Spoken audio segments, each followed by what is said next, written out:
Noticias de Hoy Colombia /vertical. Por ahora Petro seguirá como senador. Presidente del Congreso cerrar admiración. Consejo de Estado suspendió medidas cautelares que permitieron a Petro posesionarse como senador. El presidente del Congreso, Ernesto Macías, se refirió este viernes al futuro de la curul del senador Gustavo Petro, luego de la decisión del Consejo de Estado de tumbar las medidas cautelares que le permitieron al exalcalde de Bogotá a ocupar su curul en el Senado. Petro estaba cobijado por unas medidas cautelares que le había otorgado el Tribunal Superior de Cundinamarca y que suspendieron una sanción fiscal emitida por la Contraloría de Bogotá. Estas medidas cautelares del Tribunal Superior de Cundinamarca le permitieron a Petro ser candidato en las pasadas elecciones presidenciales y a la postre, tras haber quedado de segundo en esa contienda electoral, ocupar una curul en el Senado. Algunos sectores consideran que, tras la decisión judicial, Petro debía abandonar su curul, debido a que estaría inhabilitado. Sin embargo, Macías consideró que como no hay decisión jurídica infirme que impida su presencia, Petro, como senador, por ahora seguirá en su curul. Hasta que no exista una decisión jurídica que obligue a Petro a salir del Senado, él continuará en la corporación, dijo el presidente del Congreso. Sobre el hecho se pronunció también el senador Roy Barreras, quien fue presidente del Congreso en 2012.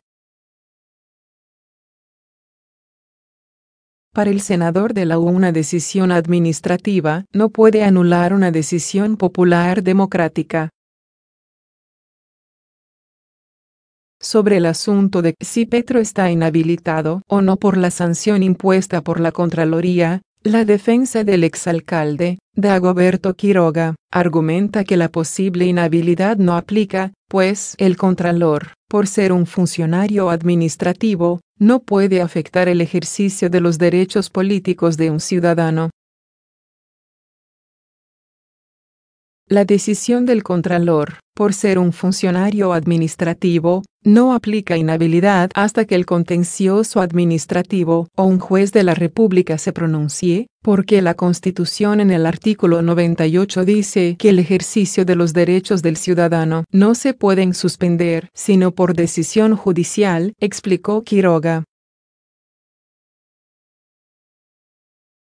Petro dice que el que primero que tiene que enderezarse es Uribe.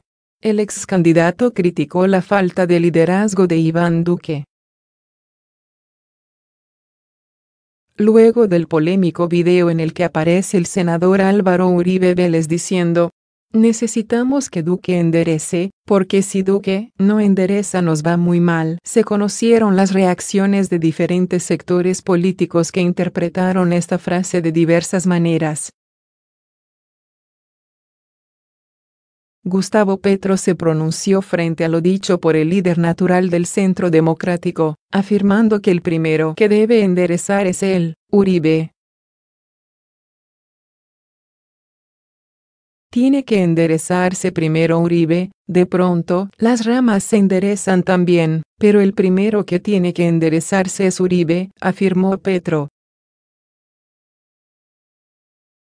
Más temprano, el presidente Iván Duque le salió al paso a las declaraciones de Uribe Vélez y admitió que Colombia debe corregir muchos temas que se han convertido en una tortura, en aspectos como la expansión de bandas criminales y el aumento de cultivos ilícitos.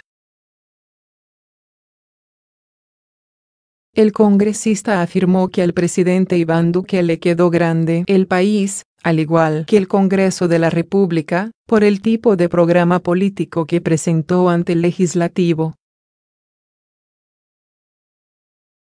el tipo de programa afincado en el fracking petrolero, en reducirle impuestos a las corporaciones más poderosas del país, bancos, petroleras y carboneras, como solución a los problemas de Colombia. Eso es de una torpeza enorme, puntualizó. Iván Duque muestra poco sentido de dirección. El análisis de The Economist sobre el gobierno. En un artículo que evalúa los primeros días de la presidencia de Duque, The Economist hizo un balance sobre la gestión del mandatario, su gabinete y las tensiones entre su equipo y su partido, el Centro Democrático. Los 100 días del gobierno de Iván Duque pasaron al tablero de The Economist. La revista de Economía y Actualidad Internacional realizó un análisis sobre la gestión del mandatario, al que califican de tecnócrata moderado. El texto retoma los problemas del nuevo gobierno, algunos de ellos heredados de la era Santos, y otros más creados por el propio Duque.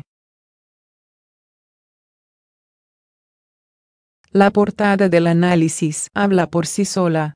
Una imagen del mandatario colombiano da vuelta sobre una brújula en lo que parece la búsqueda de dirección para su administración.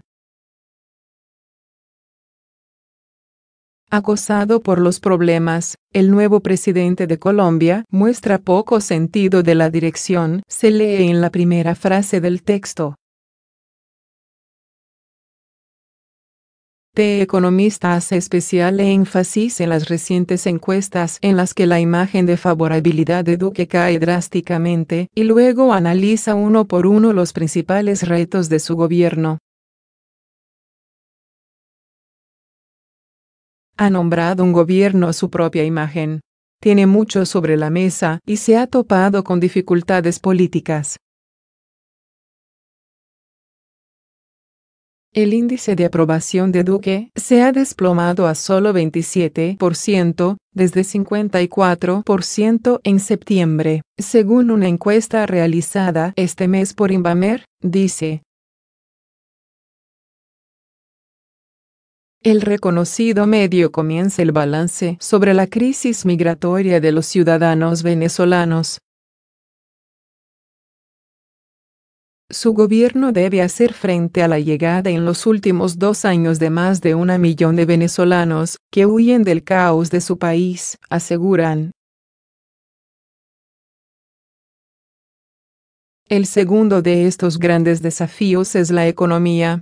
The Economist explica la controversial propuesta del ministro Alberto Carrasquilla de gravar a toda la canasta familiar y la creación de un sistema de compensación para los colombianos de menos recursos como un esfuerzo del gobierno de Duque para superar el déficit fiscal. Aseguran que la mayor dificultad de esta propuesta es que Duque y el Centro Democrático prometieron en campaña reducir los impuestos y que ahora, bajo la presión de su propio partido, se alejó de esta iniciativa. El mayor análisis del artículo es sobre la implementación de los acuerdos de paz firmados entre la guerrilla de las FARC y el gobierno de Juan Manuel Santos. Sobre los espacios territoriales de reincorporación, aseguran que se encuentran principalmente cerca de las fronteras de Colombia, donde abunda la producción de cocaína y la extracción ilegal de oro. Además advierten que, aunque las fuerzas de seguridad debieron haber hecho presencia en estas zonas, en la práctica eso no ha ocurrido. Esa es una de las razones por las cuales la tasa de homicidios está aumentando después de caer por muchos años. Hubo 9.360 asesinatos en Colombia entre enero y octubre de este año, frente a 8.754 en el mismo periodo del año pasado. Entre los muertos se encuentran líderes activistas, alertan. The Economist asegura que el ejército está descontento con la JEP, el alto tribunal creado durante las negociaciones para juzgar los crímenes de guerra tanto por las FARC como por las fuerzas militares.